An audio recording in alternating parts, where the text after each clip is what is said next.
Assalamualaikum warahmatullahi wabarakatuh. Pada Bapak Ibu Guru SMA Negeri 1 Paciran yang berbahagia, pada kesempatan kali ini saya akan menyampaikan terkait implementasi asesmen pembelajaran kurikulum Merdeka SMA Negeri 1 Paciran tahun 2022. Setelah kita ikut dalam diklat pendidikan dan pelatihan, kemudian workshop, webinar secara online, baik kita mengikuti secara mandiri di platform Merdeka Mengajar PMM atau mungkin juga kegiatan-kegiatan secara online yang lain, maka pada kesempatan kali ini saya ingin mengimplementasikan penilaian kurikulum Merdeka di SMA Negeri 1 Paciran. Bapak Ibu yang berbahagia, bahwa penilaian atau asesmen di setiap sekolah atau satuan pendidikan ini sebenarnya harus melakukan 3 asesmen atau penilaian. Yang pertama adalah asesmen diagnostik, yaitu asesmen yang dilakukan sebelum penyusunan modul ajar atau sebelum melakukan proses pembelajaran.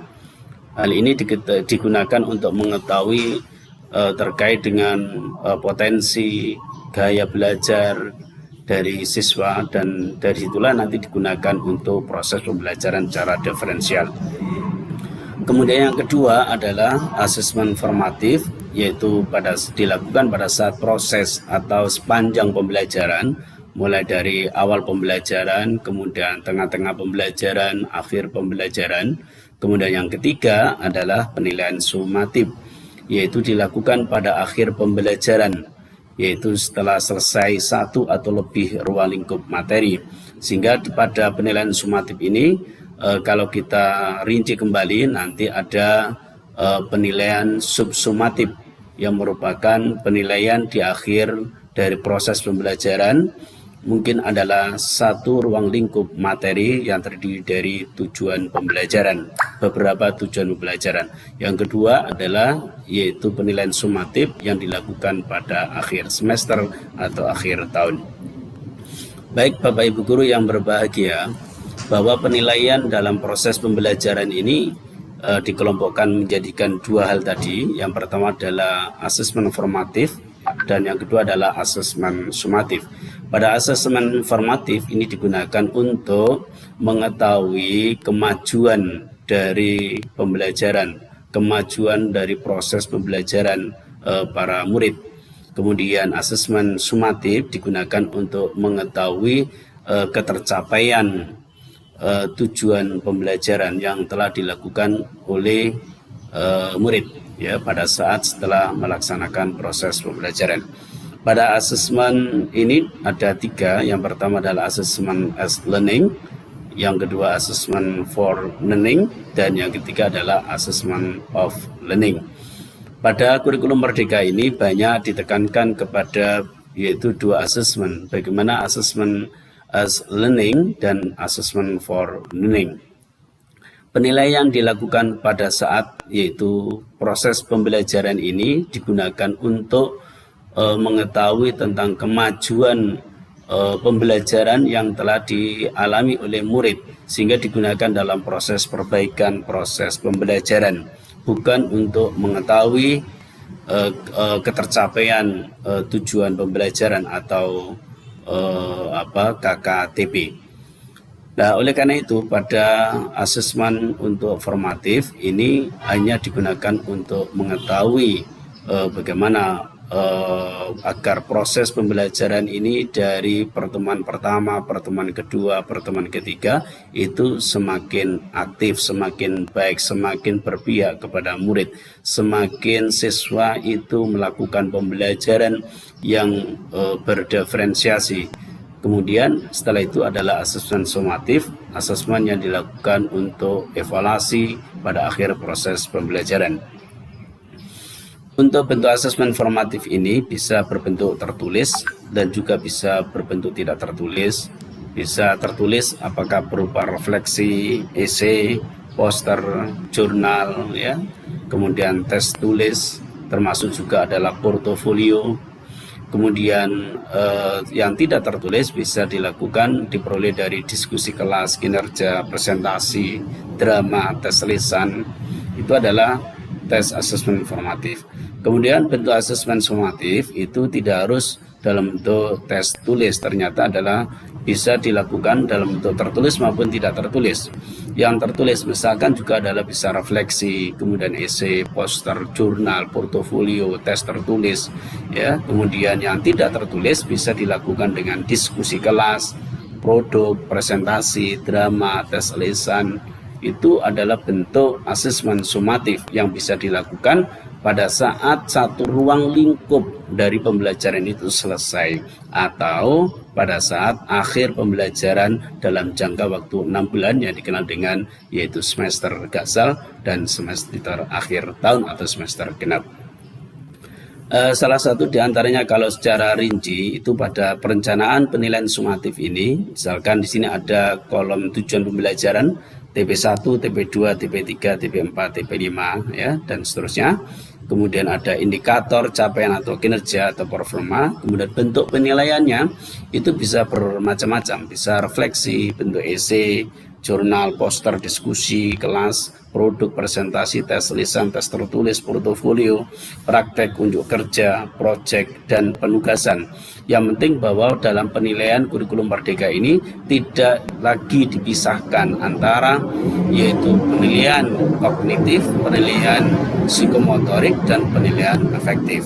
Bahwa di dalam penilaian yang dilakukan pada kurikulum Merdeka ini merupakan gabungan antara penilaian kognitif yaitu pengetahuan, kemudian psikomotorik, keterampilan, dan juga adalah suatu sikap, sehingga ini adalah menjadikan satu kesatuan. Nah, yang ada di SMA Negeri 1 Paciran yaitu pada format penilaian di sini kita berikan yang pertama adalah nilai konten, jadi konten keberapa, misalkan adalah konten ke-1. Pada konten 1 ini nanti ada tujuan pembelajaran ke-1, tujuan pembelajaran ke-2, ke-3, ke-4, ke-5 atau ke-6 tergantung pada Bapak Ibu guru. Pada setiap tujuan pembelajaran ini dilakukan yaitu penilaian yang kemudian dikenal dengan istilah penilaian formatif. Kemudian yang berikutnya adalah penilaian subsumatif. Penilaian subsumatif ini yaitu dilakukan setelah satu ruang lingkup atau satu konten materi itu adalah selesai atau beberapa dari tujuan pembelajaran, dan itu tergantung kepada Bapak Ibu guru. Atau mungkin kalau kita padankan dengan kurikulum yaitu 2013, maka subsumatif itu mungkin adalah sama dengan ulangan harian. Kemudian yang berikutnya adalah NRF, yaitu nilai rata-rata dari formatif. Yang ini adalah meliputi dari formatif TP ke-1, kemudian subsumatif. Kemudian yang terakhir adalah sumatif yang dilakukan pada saat yaitu akhir semester. Bapak Ibu guru yang berbahagia, mencoba untuk memodifikasi terkait bentuk penilaian baik formatif maupun sumatif ini. Tentunya kita berkeinginan bahwa pada penilaian proses pembelajaran atau penilaian yang dilakukan pada saat proses pembelajaran itu adalah dapat digunakan lebih banyak. Artinya tidak hanya dapat digunakan untuk mengetahui kemajuan dari pembelajaran murid, tetapi juga kita bisa gunakan untuk juga melakukan penilaian perbaikan proses pembelajaran, dan lebih dari itu juga bisa kita gunakan untuk menilai dalam ketercapaian ketuntasan tujuan pembelajaran atau KKTP. Nah, oleh karena itu di SMA Negeri 1 Paciran untuk penilaian formatif yang dilakukan oleh Bapak Ibu guru ini kita gunakan menjadikan yaitu 3 fungsi. Yang pertama adalah fungsi seorang guru mengetahui kemajuan proses pembelajaran atau kemajuan pembelajaran atau kemajuan belajar murid.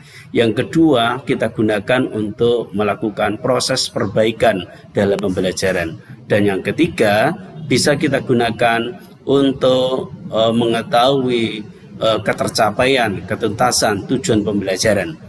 Nah, bila pada fungsi yang ketiga, yaitu bagaimana nilai formatif pada suatu konten, suatu lingkup materi ini kita gunakan untuk mengetahui ketercapaian tujuan pembelajaran, maka nilai formatif itu P1, TP2, TP3, TP4 dan seterusnya kita anggap sebagai nilai sumatif bentuk portofolio.